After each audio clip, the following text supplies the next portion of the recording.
Good evening and welcome to Northern Kentucky History Hour.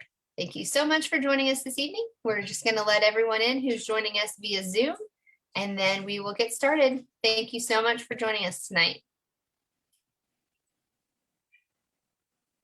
Good evening. If you're just joining us via Facebook or via Zoom, this is Northern Kentucky History Hour. I am so glad to have you with us this evening. We're just going to let everyone into the chat and then we will get started. It'll be just a couple of minutes.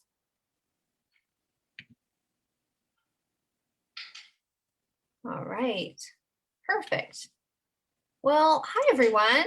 This is Northern Kentucky History Hour, a project of Behringer-Crawford Museum. My name is Tara Johnson-Nome. I'm one of the trustees of the museum, actually serving as vice chair this year. And this is Northern Kentucky History Hour. If you're just joining us, we have been highlighting Northern Kentucky and Kentucky history for nearly a year now. This is episode 39, I believe. And we are so happy to have you all with us. I'm just going to go over a few housekeeping items as we get started, and really looking forward to the conversation tonight. First of all, you will notice that your audio is muted. You can keep your video on if you'd like. We love seeing your smiling faces. Just keep in mind that this is being recorded.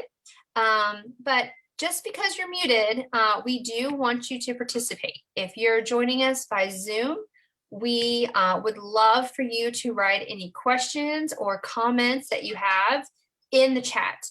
And I will compile all of those and then ask questions of our guest at the end of his presentation.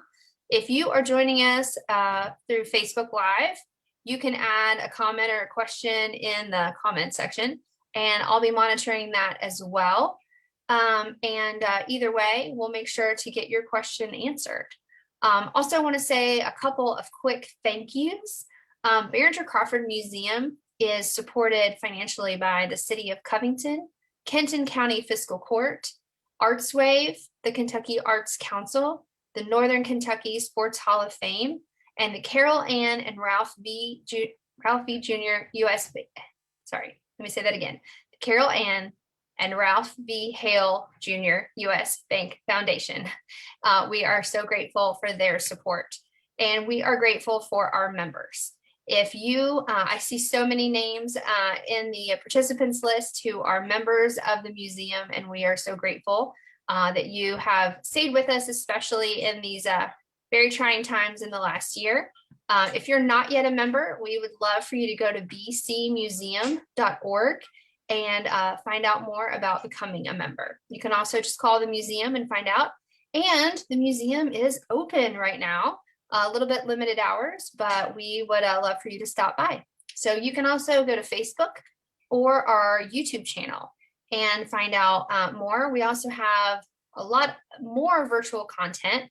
We have past history hours. Jason French, our curator of collections, has his weekly curators chat. He highlights in-depth aspects of various exhibits or Northern Kentucky landmarks, and they're really fun, 8 to 10 minute curators chats, and we think that you should check those out too. All right, well, I think that's everything, so I'm going to introduce tonight's guest. His name is Stewart Sanders. I have to say that he is a fellow Center College alum. So thanks to all those in the audience who are joining and representing Center tonight. He is the author of Perryville Under Fire, the aftermath of Kentucky's largest Civil War battle. And he is also the former executive director of the Perryville Battlefield Preservation Association. He has written for a wide variety of magazines and journals. His op-ed pieces about Kentucky history regularly appear in newspapers across the Commonwealth. He's the author of 4 books, including Murder on the Ohio Belle, which we highlighted in a previous history hour, Perryville Under Fire, which we're going to hear about tonight, the Battle of Mill Springs, Kentucky, and Maney's Confederate Brigade at the Battle of Perryville. So without further ado, welcome, Stuart. Sarah, I really appreciate you guys having me again. And as I mentioned last time, I'm just a huge fan of the work that the Behringer-Crawford Museum does. It's just a great museum, and love having a chance to go and visit there, and meet with Lori Risch and the staff as much as possible. So thank you all so much for having me again. I'm going to share my screen quickly and then get started here. And tonight I'll be talking about the aftermath of Kentucky's largest Civil War battle. As Tara noted, is based on a book that I have written. And it was several years after Kentucky's largest Civil War battle raged outside of Perryville that a family that lived just north of the battlefield was having a very quiet afternoon. And suddenly there was a loud knock on their door. And upon answering the door, they found a one-armed man standing on their front porch. And the man told them, he said, look, I was a soldier at Perryville. I was wounded in the battle, and I was brought into this house to recuperate. Do you mind if I go upstairs into the room where I recovered from this wound? And the family said, sure, come on in. And they invited him inside, and they took him upstairs to an upstairs bedroom. And the man spent a few minutes looking around, and then he opened up a window. And in a crack in the windowsill, he pulled out a small slip of paper, and then he unrolled it, looked at it, then he turned to the family and said, may I dig up my arm? Now, evidently, he had actually drawn a map of where his amputated arm had been buried in one corner of the house, and he had returned to the Perryville battlefield to retrieve the bones of his arm, sort of a grisly memento from Kentucky's largest Civil War battle. Now, as you can imagine, however, he was actually one of the lucky veterans who'd been wounded at Perryville. Although he did lose his arm in the fight, he survived his wound, he survived this amputation, and he survived really sort of ghastly and squalid conditions of the many field hospitals that sprung up around Perryville after that battle was fought. And Perryville and surrounding communities, which dealt with not only wounded men, but also hundreds of sick patients, contended with patients for months and months. And these wounded and sick men were actually taken as far away as Louisville and New Albany, Indiana, to recover. Now, these area churches, homes, businesses, barns, essentially anything with a roof became makeshift field hospitals to contend with all of these wounded men. Now, many of you are probably familiar with the history of the Battle of Perryville, so I'll do a recap just to remind everyone what happened. And in the summer of 1862, multiple Confederate armies invaded Kentucky in order to divert Union troops away from Chattanooga, Tennessee, which was an important railroad junction. The Southern armies also hoped to recruit, and most importantly, they really wanted to hold Kentucky for the Confederacy. Basically, after stumbling around Kentucky for several weeks, after fighting battles at Munfordville, Kentucky, near Bowling Green, and Richmond, Kentucky, finally more than 40,000 Union and Confederate troops clashed at Perryville, which was then a small riverside village of about 300 inhabitants. The battle raged for about 5 hours, and with nearly 1,600 casualties sustained during each hour of fighting, many of the veterans of Perryville remember the fight as being one of the most intense battles that they ever experienced during the entire Civil War. Although the Confederate Army won a tactical victory at Perryville, meaning they pushed back both flanks of the Union Army and killed and wounded more enemy troops, the Confederate Army eventually encountered a strategic defeat.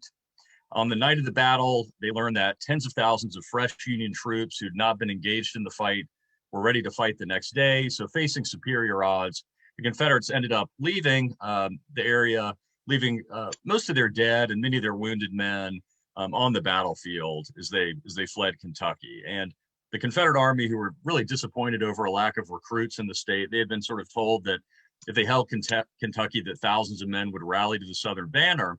They were disappointed with only getting a couple of thousand recruits, and they ended up leaving Kentucky.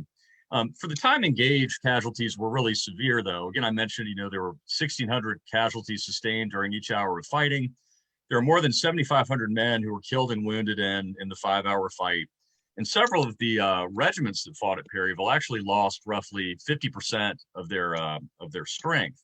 And in a Civil War battle, it was not uncommon for regiments to lose, 20%, even 30%, but 50% was fairly rare indeed. And a stark reminder of how how severe the fight was in Kentucky's largest battle. Well, this was actually a turning point in the American Civil War. Never again did the Southern Army attempt to hold Kentucky for the Confederacy, and with few exceptions, really, after October 1862, when the battle was fought, the Civil War in Kentucky was sort of limited to cavalry raids and a lot of guerrilla activity as well. And the Confederates' failure to hold the state early in the campaign, really coupled with Robert E. Lee's failure to hold Maryland after the Battle of Antietam, gave President Lincoln the political cachet necessary to issue a preliminary version of the Emancipation Proclamation. And had the Confederates been able to hold Kentucky in force, had they been able to invade Cincinnati, for example, or take Louisville, Lincoln may not have had the sort of political strength necessary to issue the Emancipation Proclamation, and that edict may have been delayed. As you all probably know, too, the campaign also affected northern Kentucky. As the Confederate troops began pouring in toward the area, there were hundreds and hundreds of residents from northern Kentucky who ended up joining the Union Army. A lot of these soldiers were actually called squirrel hunters. My own great-great-grandfather, who was named Irwin Taylor, who's from northern Kentucky, ended up enlisting in Bard's Independent Cavalry Regiment and served for probably not quite a year, but he ended up enlisting in the Army from northern Kentucky as a result of this battle, or as a result of the Confederate invasion. In addition, there was a really sharp fight in Augusta, Kentucky, involving Confederate cavalry and local home guardsmen who were militiamen. And it was actually, I think, some of the most savage street fighting of any battle during the Civil War. And if you get a chance to sort of dig into the history of Augusta during the Civil War, it's really compelling. In addition, the aftermath of battles also affected northern Kentucky and the Cincinnati area. After the Battle of Richmond was fought in August of 1862, we know at least 6 nuns from the Sisters of Charity in Cincinnati, and probably a priest, traveled down to Richmond to help the wounded after that battle too, which was just several weeks before the Battle of Perryville. Well, at Perryville, after the battle was fought, the contending armies actually left Perryville fairly quickly. The Union Army slowly pursued the Confederates toward Tennessee, and they only left a really small contingent of men to oversee the many hospitals that popped up around the community of Perryville. So essentially the burden of caring for, again, not only these thousands of wounded men, but also thousands of sick patients, and the horrors of burying the Union and Confederate dead on the field essentially fell to the 300 residents of Perryville. Now, when night fell and the battle ended, an odd truce fell over the field as enemy troops searched for their wounded comrades by torchlight. And a man named Union Captain Robert Taylor, who was from Frankfort, he helped remove the wounded from the battlefield. He later recalled that shortly after the firing stopped, quote, "We started upon our mournful mission. There were already 5 or 6 parties of the character on the field, and every step we made toward the front, we met an ambulance returning slowly from the late scene of action, full of our groaning brethren."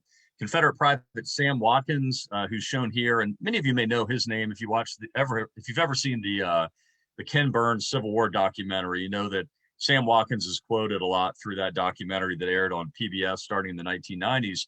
And Sam Watkins fought at Perryville. He remembered it as being one of the hardest battles in which he ever fought, and he was in basically, dozens of battles and skirmishes throughout the entire Civil War, and he really remembered the intensity of the battle. When he wrote his memoirs after the war, what also stuck with him was removing his wounded friends from the battlefield. He later wrote, "We helped bring off many a poor dying comrade. We helped bring off a man by the name of Hodge with his underjaw shot off and his tongue lolling out. We brought off Lute B. Irwin. Lute was shot through the lungs and was vomiting blood all the while and begging us to lay him down and let him die. But Lute is living yet. We also found Lieutenant Wooldridge with both eyes shot out. I found him rambling in a briar patch." So again, really terrible circumstances for these wounded soldiers, and very moving and sad situation for the men who helped remove them from the field. A number of soldiers, when you read the diaries and the letters from soldiers, Union and Confederate, who remained on the field, these comments are very, very similar. John Sipe of the 38th Indiana Infantry, for example, said, "I hope I may never witness something like this ever again." And this is something that stayed in their minds as they saw the horrors of Kentucky's largest Civil War battlefield. And it was remembered years and years after the war. Now, while most wounded, like Sam Watkins, pulled these men off the battlefield the night of the battle, there were many wounded men who weren't pulled off as many as 5, 6, or even 7 days after the fight. And these forgotten troops had not yet received any medical attention.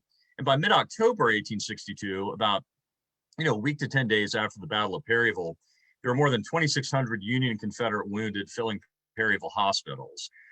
Most of the Confederate wounded were actually transferred to Harrodsburg, Kentucky, 10 miles away. As the Confederate Army retreated from the battlefield, they took most of their wounded to Harrodsburg and ended up leaving them there in that community. Surgical operations, however, began as soon as the injured were removed from the field. There was a man named E.L. Davison, who was a prominent Springfield resident, who followed the Union Army to Perryville. And the reason he did he was angry because when the Union Army went through his hometown of Springfield, they actually broke into some of his whiskey warehouses and stole some of E.L. Davison's booze. And so he was sort of following the Union Army, hoping to get reimbursed for some of his lost whiskey. And when he arrived at Perryville, the battle had started, and he sort of stumbled upon a makeshift field hospital where, even though he had no surgical training, Davison ended up acting as a surgical assistant. He started helping prep soldiers who were wounded, cutting their clothing away to expose the wound, tightening tourniquets before amputations and things like this.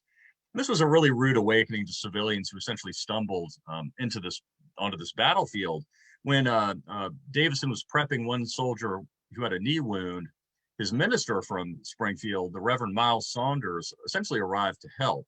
And Davison later wrote, "The bone was sawed off and naturally flew up, and not being held tight enough, spinning the blood over everything. Saunders fell over in a faint."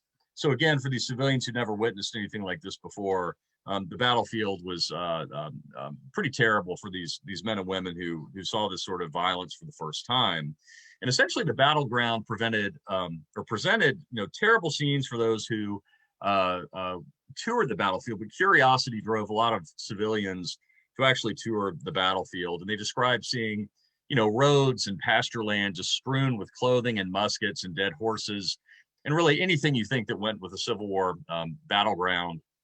You had this scattered across the battlefield. And also, the dead men were also equally memorable as the civilians out of curiosity while they were on the battlefield. This picture here shows Christian Wyman, a member of the 21st Wisconsin Infantry, who had been a brand new soldier. This regiment was sort of less than 2 months old when they were stuck in a cornfield on the Union left flank, were hit hard by veteran Confederate troops, and poor Wyman ended up dying in Springfield, Kentucky, about a month after the battle. He was shot in the side, and many of the men in this regiment had actually never before fired their rifles, and then they were suddenly attacked by Confederate troops. He was buried in the local churchyard there. So this is one of the many faces of Perryville casualties. Now, this is sort of tough stuff, and I apologize for this, but the survivors of the battleground and the civilians were actually most shocked by the free-ranging hogs that were roaming around the field and rooting up and consuming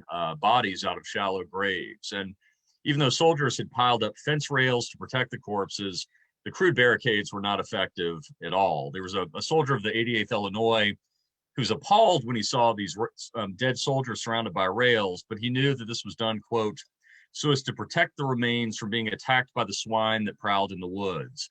The disgusting sight of these animals feeding upon human gore was more than sufficient to give them immunity from sacrifice by the hunger of our army. No one could be found sufficiently hardy to talk of eating the flesh of hogs captured near the battlefield." And I bring this up because this led to actually economic consequences for central Kentucky.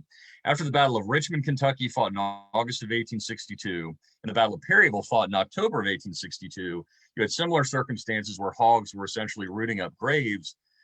No one would buy hogs from central Kentucky as a result of this. And there was such a glut on the hog market, hogs could not be purchased. The bottom fell out, actually, of hog prices in central Kentucky for months and months after the battle. So you have these strange economic circumstances that are actually tied in to the aftermath of these Civil War battles, which I sort of find fascinating in and of itself, of the economic consequences that civilians had to endure.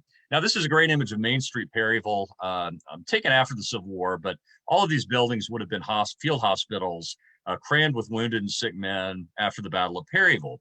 And every home, barn, shed, church, stable, business, anything with the roofs I mentioned before, became a field hospital to care for these wounded soldiers. One surgeon from the U.S. Sanitary Commission, which was an organization much like the American Red Cross, traveled 10 miles from Macville to Perryville, and he commented that every house was a hospital. And in communities surrounding Perryville, again, nearly every community was crammed with sick and wounded men after this battle. One surgeon remarked, at Perryville, all the buildings suitable for that purpose that could be obtained were immediately taken for hospitals. They also found wounded men in woods and in barns and stables, left there, during the hasty retreat of the Confederate Army. One Union doctor remarked that in Perryville, quote, every house was a hospital, all crowded with very little to eat. Wilbur Hyman, who was a soldier from the 6th Ohio Infantry, later described as seeing, much that you're looking at this picture here. He said, we moved through the little town of Perryville. The village was full of the wounded of both armies. Every house was a hospital. Nearly all of the inhabitants, men, women, and children, had taken to the woods in dismay when the battle began. Part of the fighting was very near the town, and many of the houses were riddled with shot and bullets. Every house and barn was filled with the maimed, the dying, and the dead. Now, at these hospitals, there were few surgeons, there was little medical attention to deal with all of these casualties. There was a private from the 79th Pennsylvania who'd been wounded below the knee. He remained on the battlefield all night, and the next day he was hauled off to Antioch Church, which is pictured here, located just across the county line in Mercer County, Kentucky. And there he and other wounded were, he said, thrown out in a pile like wood. They'd been removing wounded off the battleground all night until the church was perfectly filled and under every shade tree nigh at hand. I lay for 6 days out under a white oak tree with my wound dressed only once. So again, very much a lack of medical attention during this battle, and a lack of supplies made the aftermath of the Battle of Perryville all the more difficult. When the Union Army stormed down from Louisville to essentially shove the Confederates out of Kentucky, the Union commander, Union Major General Don Carlos Buell, had ordered that only one ambulance should accompany every brigade of soldiers. And at the time, a brigade at Perryville averaged about 2,100, 2,300 men. And so you can imagine, you have over 2,000 men and only a small wagon accompanying each brigade to give enough medical supplies for those troops. And the reason Buell did that is he wanted his army to move rapidly, didn't want it slowed down by a large number of wagons. So that ended up leading to a lot of suffering, and Union armies were sort of woefully unprepared for the aftermath. There was no opium. There's hardly any chloroform available to dull the pain of the wounded. So there were literally hundreds and hundreds of amputations that went on at Perryville without the benefit of chloroform or any other anesthesia. And that's something that doctors frequently commented on as well. In addition, there'd been a terrible drought in Kentucky at the time. It hadn't rained for weeks and weeks. Most creeks and streams were dry except for a few pools of stagnant water. And this also affected the aftermath, as one can imagine. Not only were thirsty troops unable to get water, but one Union doctor commented that he couldn't find enough water to wash the blood from his hands for 2 days. So, the conditions at Perryville were terrible. There was no cleanliness because of this. And even though they didn't understand germ theory, soldier or doctors with dirty hands they couldn't wash were going from patient to patient to patient and were spreading infection. In addition, literally thousands of men as part of this campaign became ill from drinking polluted water. There's one Union soldier who, when he was marching down from Bardstown, Kentucky toward Perryville, he stopped at this sort of stagnant pond. He brushed the algae away, and he dipped his canteen in the water to fill it up. And he looked at one end, and his comrades were washing their feet and socks in the same water. He then looked at the other end of the pond, and there was a dead mule floating in it. So again, soldiers were sort of forced to drink from these terrible circumstances, and it literally led to, thousands of cases of illness. Now, as you can imagine, seeing churches like this one, seeing the community of Perryville piled up with wounded troops, economic losses among local residents was not surprising at all. With nearly 80,000 soldiers in the area, as one might expect, the impact on the local civilian population was very extreme. There was a widow named Harriet Carrick who lived in a stately brick home at one end of Main Street in Perryville. She lived there with her 7 children, and she found out the morning of the battle it was likely a fight would take place, so she ended up fleeing town loaded up as many belongings as she could in a couple of wagons and left. And when she returned several days later, she found that the house had been ransacked. All of the coffee was gone. You know, the house was looted. They assumed that soldiers were looking for things like food, family silver, anything like that. But they also found that all the clothing that had been left behind had been shredded to be used as bandages. So again, that gives you a pretty good idea of how woefully unprepared the armies were at Perryville when they have to go around to residences and tearing up dresses to use as bandages. So, you know, this was a fairly typical occurrence in Perryville at the time. This is the house here of John C. Russell. As I note, you know, it was a home, or was a hospital for about 17 days after the fight. This is where, you know, dozens of amputations went on without any sort of anesthesia. As a result of the battle and the aftermath, he lost 30 cords of wood, 40 barrels of corn, 2,000 bundles of wheat, 1,000 pounds of hay, and 4 horses. And one witness later contended that everything about Russell's house, or everything around it, was used as a hospital, and everything was destroyed. So again, these families were essentially wiped out from an economic perspective after the battle, and they suffered for months and months. The family of Charles King Kirkland experienced similar woes, and they were also told by Confederate troops it was likely a battle was going to take place. They fled town, went down to Casey County where they had relatives, which is just south of Perryville, stayed there for probably, you know, 3 or 4 days. When they returned home, they found that all of their livestock had been consumed. Their fences had been taken down, were burned as firewood. Their outbuildings and barns were actually demolished and burned as firewood.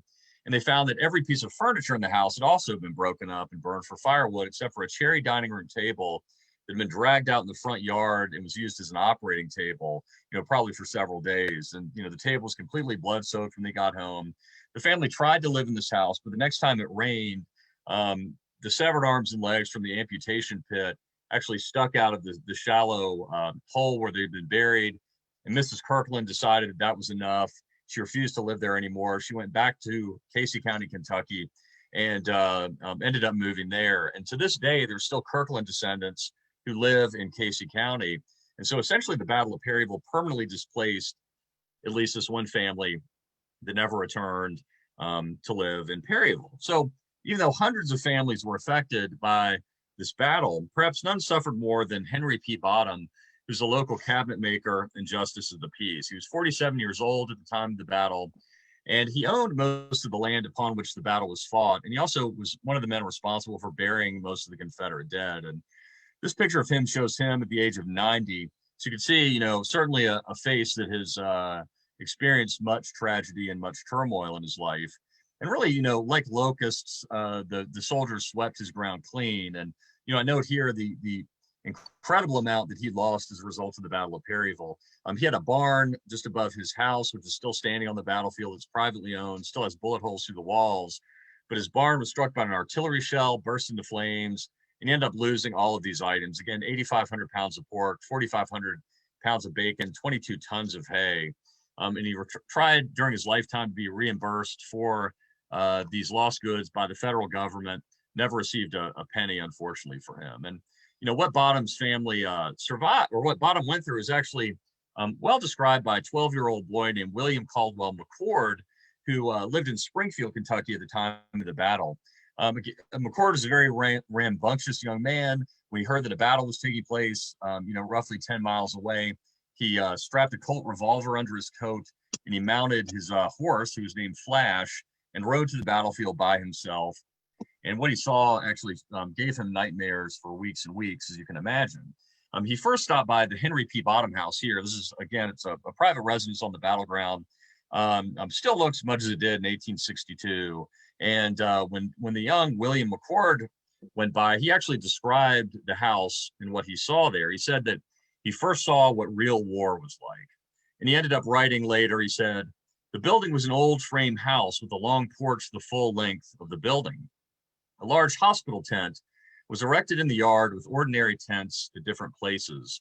Here we saw the first evidence of real war. The house, tents, and yard were full of wounded Federal and Confederate soldiers. I can never forget the groans, wails, and moans of these hundreds of men as they lay side by side, some in the agony of death, some undergoing operations on the surgeon's table in one corner of the yard. Near the table was a pile of legs and arms, some with shoes on, others with socks, that stood some 4 or 5 feet high. So again, you have an amputation pile in the corner of this yard that stood about 4 or 5 feet high, which is just unimaginable to me, is what these soldiers and these civilians went through. If you look sort of on the left-hand side of the picture, I don't know if you can see my cursor or not, but over in this area here, that was actually an orchard. Mccord also commented on that in the orchard behind the house, there were well over 300 men, dead soldiers who were awaiting burial. Most simply had coffee sacks over their faces. They were later buried in that orchard. And I'll talk what happened to the grave sites at Perryville in just a few minutes.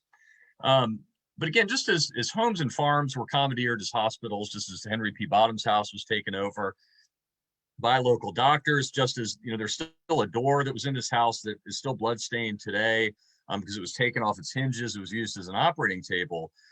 Perryville schools, businesses, churches, and other buildings, were terribly affected by the aftermath of the battle. There wasn't a building that wasn't affected in town.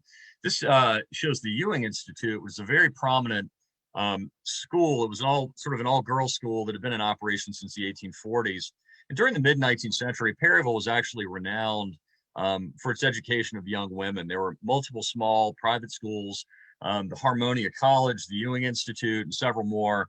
Actually, the axe-wielding, the hatchet-wielding saloon buster, Carrie Nation, who's from Garrett County, Kentucky, actually attended a school in Perryville and sort of may have learned her trade in one of the schools. But the Ewing Institute here, which became a hospital for a long time, was terribly destroyed.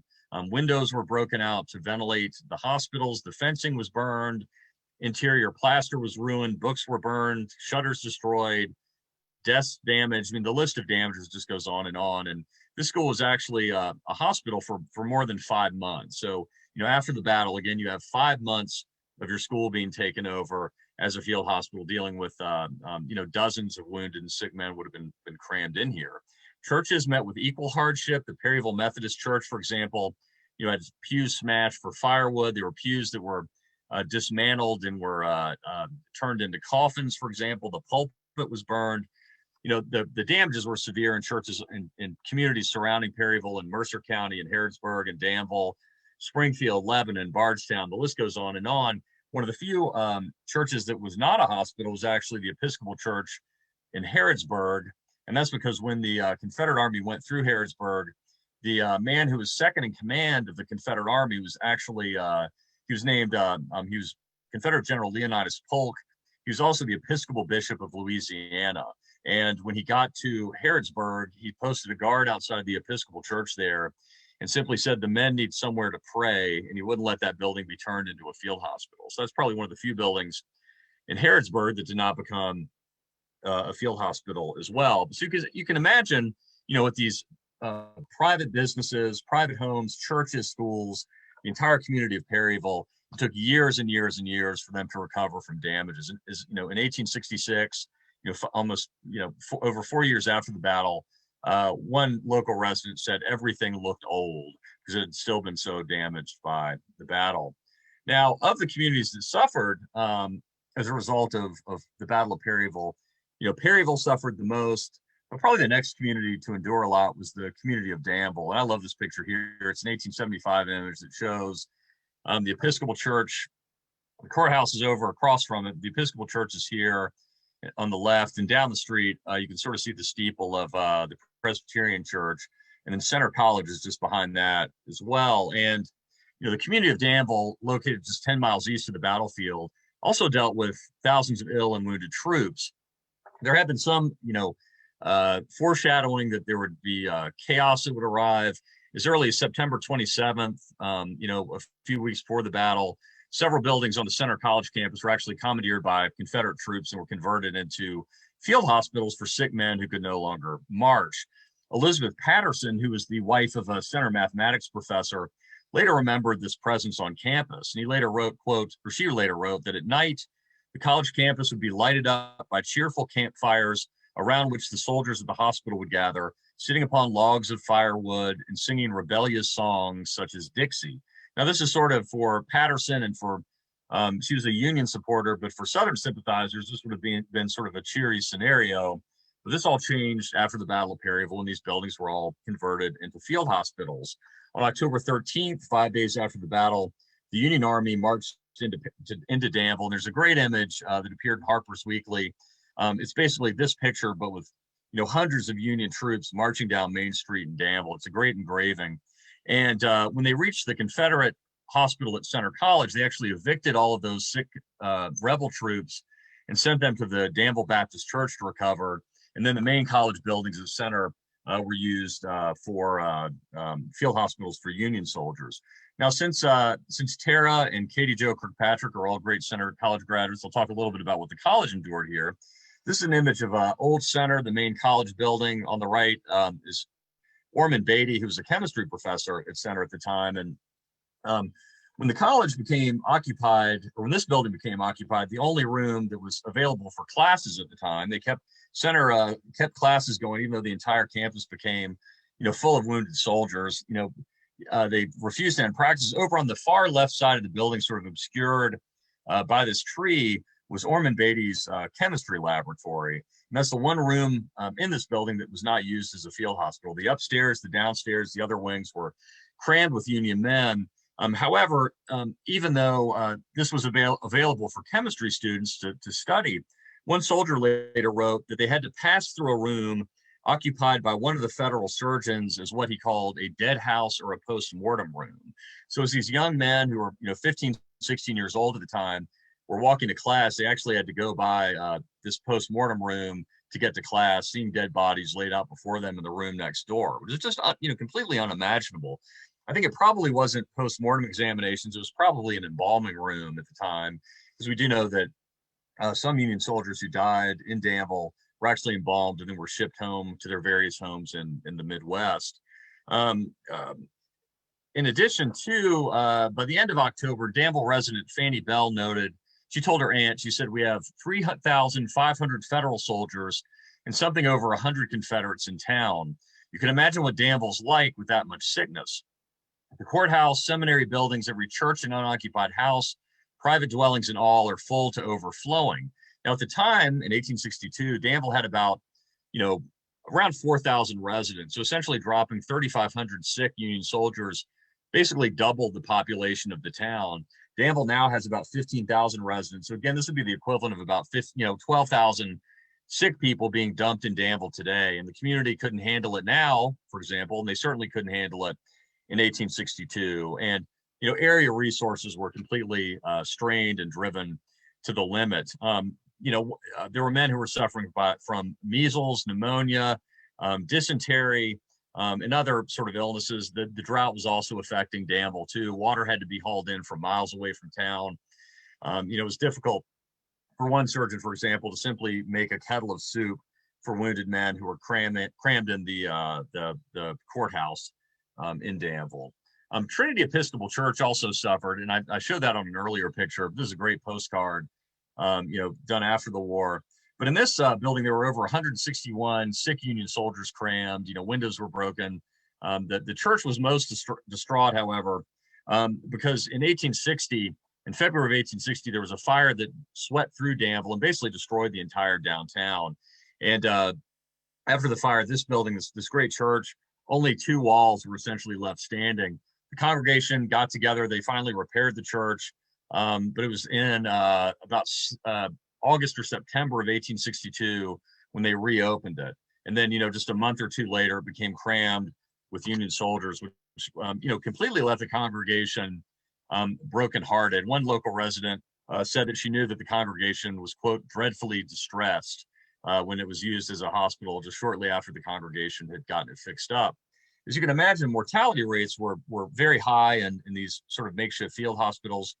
In one church, it could have been this one, there was a Union surgeon who reported that he checked on the sick men one night. There were 128 alive men, and when you returned the next morning, only 65 of them were still alive. So again, just terrible casualty ratings as these Union soldiers were crammed in communities across central Kentucky.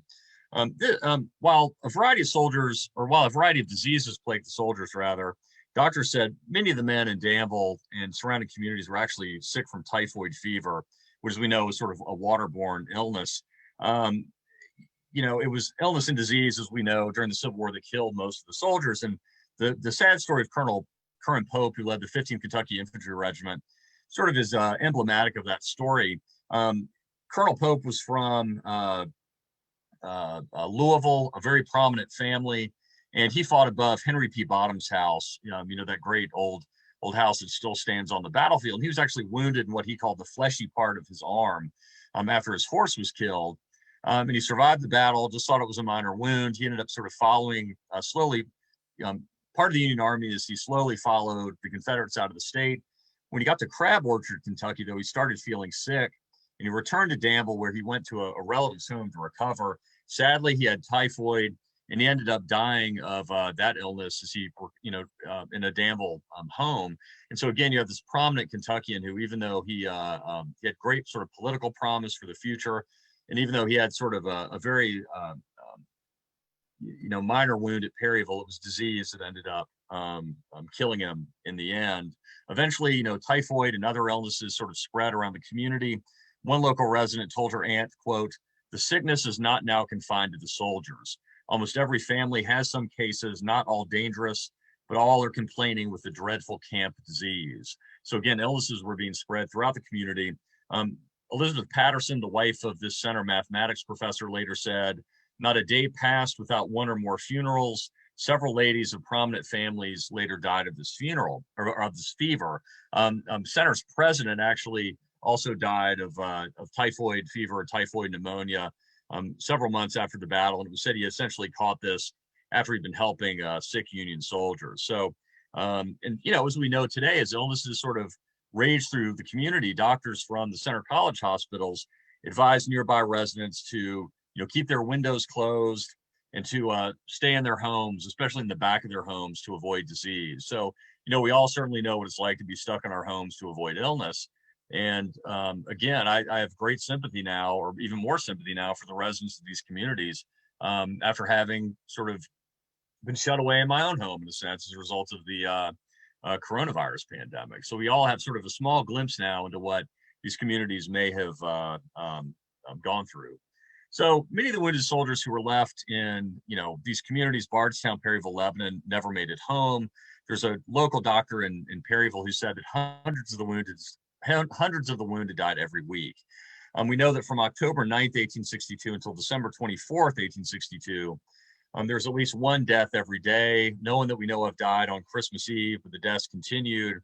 And although the Perryville Hospital was closed in March of 1863, roughly 5 months after the battle, the last known recorded death directly related to the battle was on June 30th, 1863, more than 8 months after the battle. So we know that men were dying, almost up to a year after this fight took place. So with hundreds of dead men scattered around the battlefield and dozens more sort of dying in nearby communities, where are these men buried? So again, the Union Army held the field after the Battle of Perryville, and the Confederates left, and they left most of their dead lying on the battleground.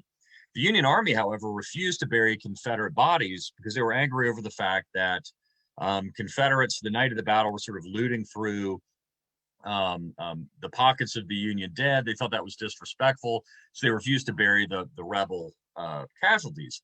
In addition, one one Union soldier ended up saying, it was not our business to kill and then bury traitors. So, they were angry over the Civil War, angry over the battle, and refused to bury the Confederate dead. So finally, again, after local hogs were digging up the bodies, there were hundreds of buzzards scouring the field. Horrible circumstances. The U.S. Sanitary Commission, a group like the Red Cross, again, pressured the Union Army to sort of get the burial started. So the Union Army essentially impressed slaves. They impressed local Southern sympathizers, and those are the ones who buried most of the Confederate dead on the battleground. There are local stories that persist today of family members have great-great-grandparents who were kids who sort of were paid $1 to move bodies. They were so sickened they couldn't do that sort of grim task. So again, the Confederates were buried in a mass grave, which is pictured here, which sort of became the focal point for the battleground, and that's where preservation efforts started there. Even though the local civilians buried Confederate dead, the Union Army were initially buried in regimental plots where they fell on the battlefield. So they were sort of smaller little cemeteries of Union troops around the entire battlefield. The 38th Indiana, for example, they were buried in the cornfield in which they'd fought. The 105th Ohio, for example, were buried by a road near where they had fought. So eventually, however, as the Union Army decided to consolidate those graves, they established the Perryville National Cemetery that was west of town. However, because of faulty land titles, the federal government could never get control over that property. So they ended up moving the Union dead again and reinterring them at Camp Nelson, just south of Nicholasville, Kentucky. And that's where the Union casualties from the battlefield, or most of them, are buried today. Sadly, though, records were lost, headboards were lost. They didn't have tombstones. They used sort of crude wooden headboards. And so now most of the Perryville casualties buried at Camp Nelson are simply listed as unknown, which to me is incredibly sad. But, you know, one sad part about the battle, too, is that you had, because of Kentucky's proximity to the Midwest, because there were thousands of soldiers from the Midwest who were fighting at Perryville, you had residents from those communities who were coming to this community in order to find the remains of their loved ones. There's some really moving letters and newspaper articles written by parents or brothers who come to Perryville to disinter their own sons and return them home.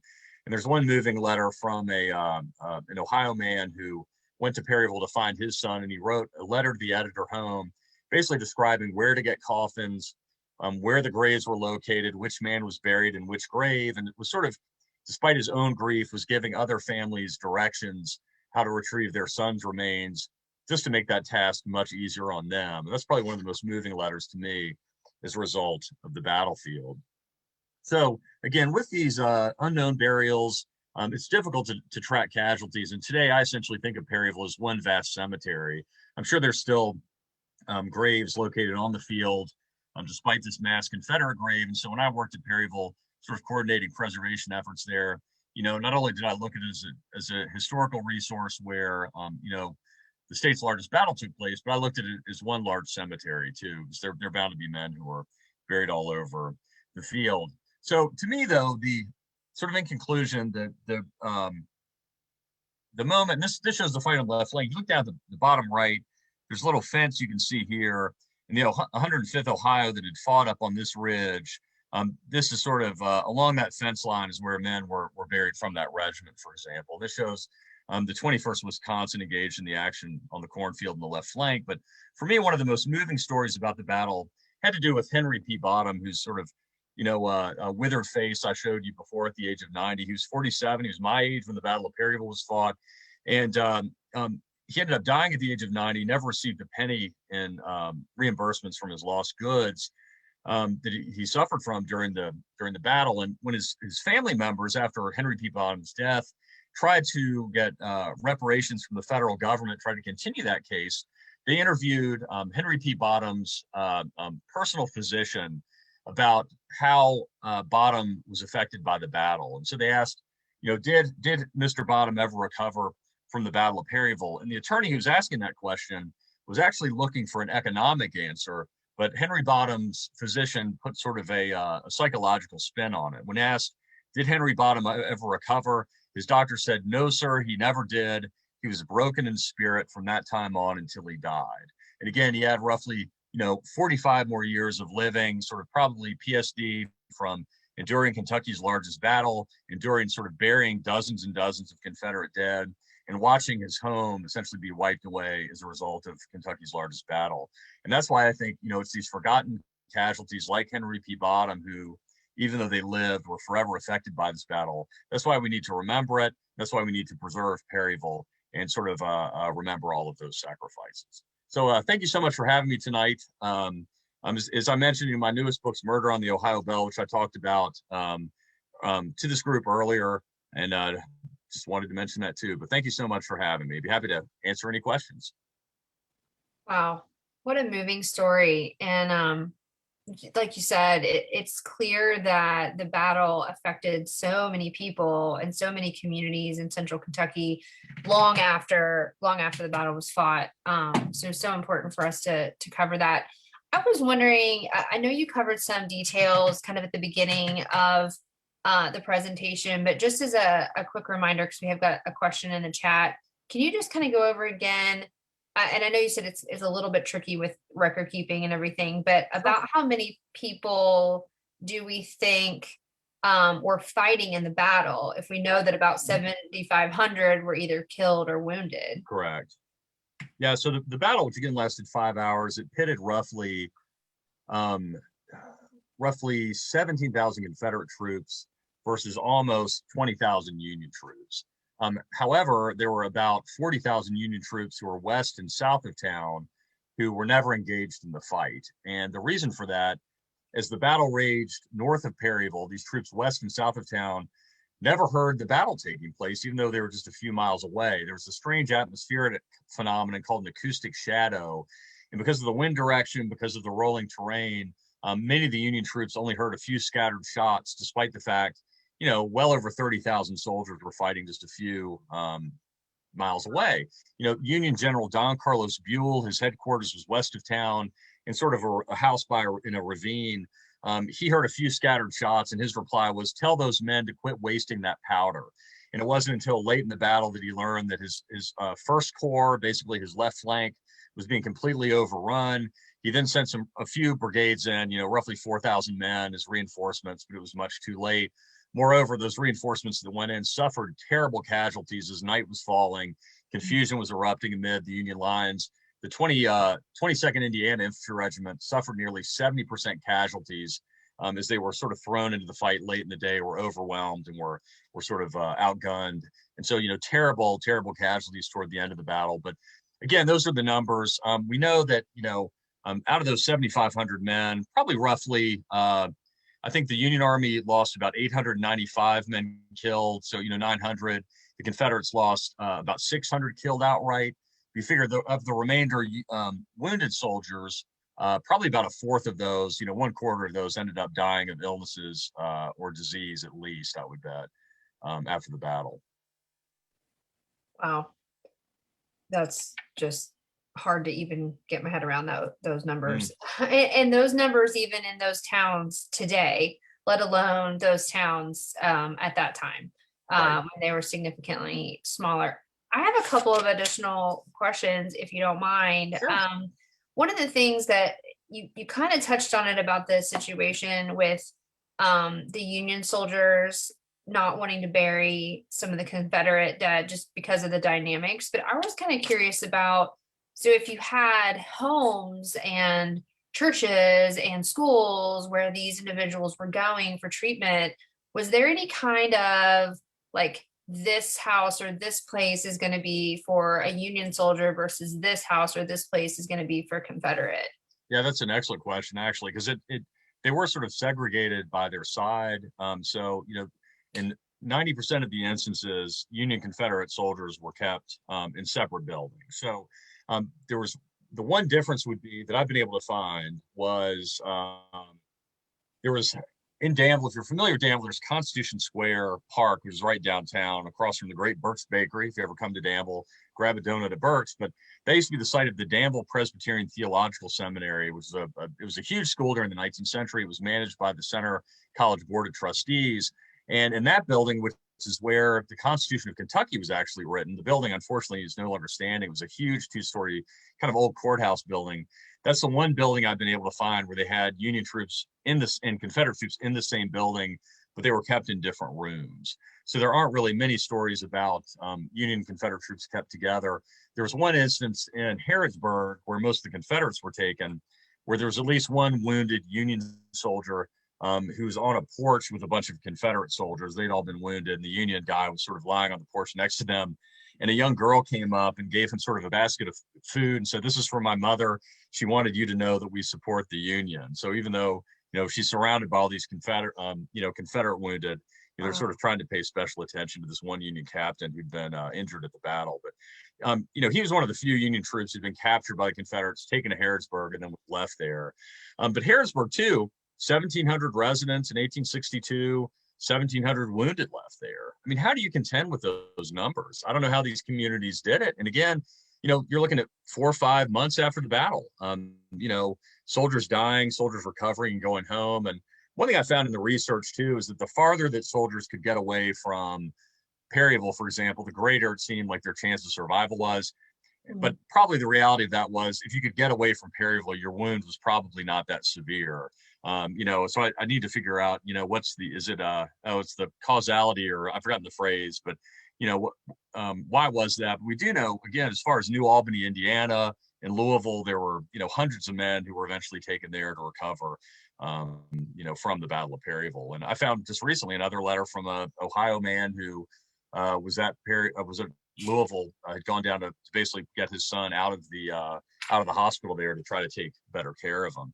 But there's some incredible stories. I mean, there's one of a woman from Wisconsin, like far northern Wisconsin, who came to find her brother who'd been wounded in the head. And, for a woman of the Victorian era to travel from northern Wisconsin, down to Perryville through a battleground. I mean, it was just a pretty daring feat at the time. And she ended up finding her brother, who, had just went through terrible circumstances, and ended up sort of nursing him back to health, despite the fact he'd been shot in the head. And I think he was sort of, she said, the quote is, out of his mind at the time, suffered some sort of brain damage as a result of this injury, but she ended up getting him home. And I ended up, the crazy thing, wrote this book a couple of years later, met some of her descendants at a reenactment of the battle, came to one of my talks, and it was incredible. And so just to, have that sort of contact with people. And another great grandfather of mine, I mentioned, I had one who, was a squirrel hunter who enlisted early in the war. I had another who's a Union assistant surgeon at Perryville, fought in the 27th.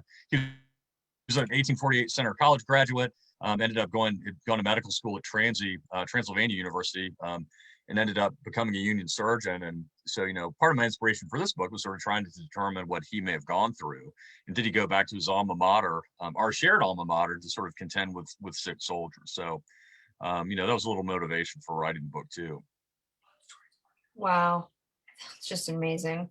I have one more question, and I obviously know, and we said this in your bio, a little bit of your background. Obviously, you've been able to have access to the Battle of Perryville, for quite a while. But we have a lot of individuals in our audience who are interested in their own genealogy. Yeah. You mentioned your background and Right.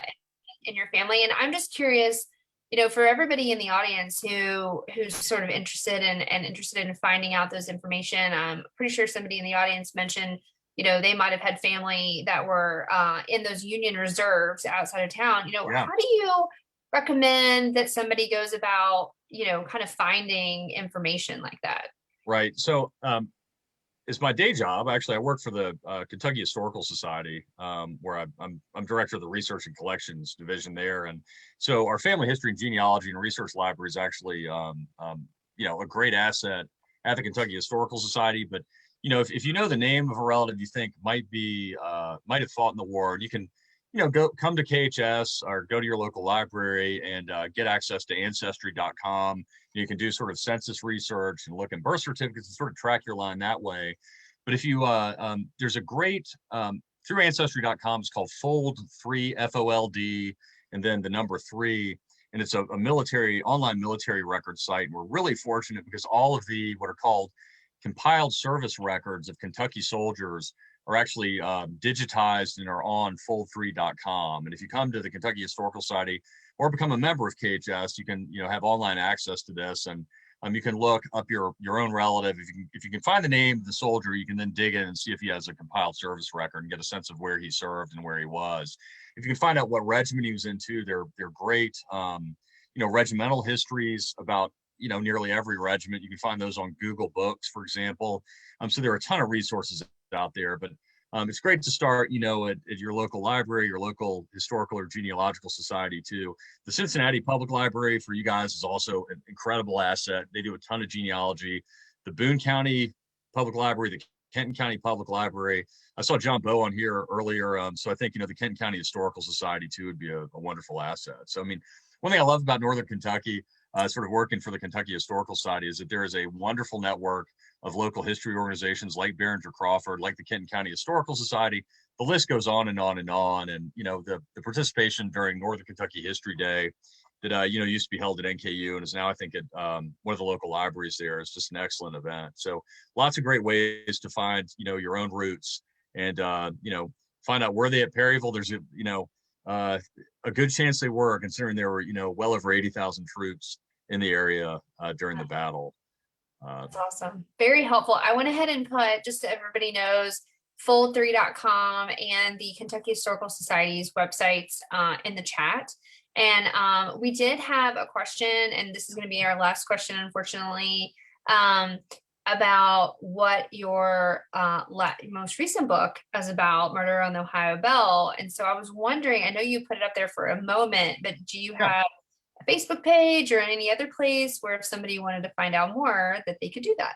Yeah, thanks. It's published by the University Press of Kentucky. So if you Google up Murder on the Ohio Belle, it'll either take you to that page and it'll tell you a little bit about it, or on Amazon.com there's a description. But in brief, it basically looks at a number of themes like interpersonal violence, vigilante justice, and many, many more through the lens of an 1856 murder that took place on a steamboat that was based out of Cincinnati. So there's a good sort of Northern Kentucky Cincinnati story that's involved. But it's looking at sort of two killings that took place on board that boat that involved vigilante justice and some pretty dire circumstances along the Ohio and Mississippi River. So that one was fun to write too, and a nice change of pace from typically doing Civil War stuff. But one thing I do want to add real quickly is just again, I'm very appreciative of Behringer-Crawford Museum and encourage everybody who's watching, do please become a member of the great organization. And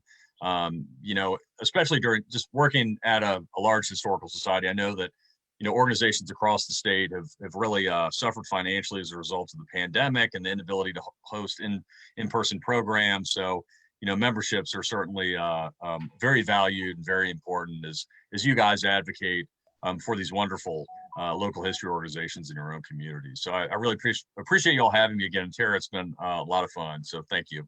It has been fun, and I couldn't have said it better myself. Thank you for that, Stuart. And I do just want to end by saying next week, we are going to be welcoming Janine Kreinbrink back with her business partner, Doug Van Stroh, and they are going to be talking about adventures in archaeology locally here in Northern Kentucky and the area.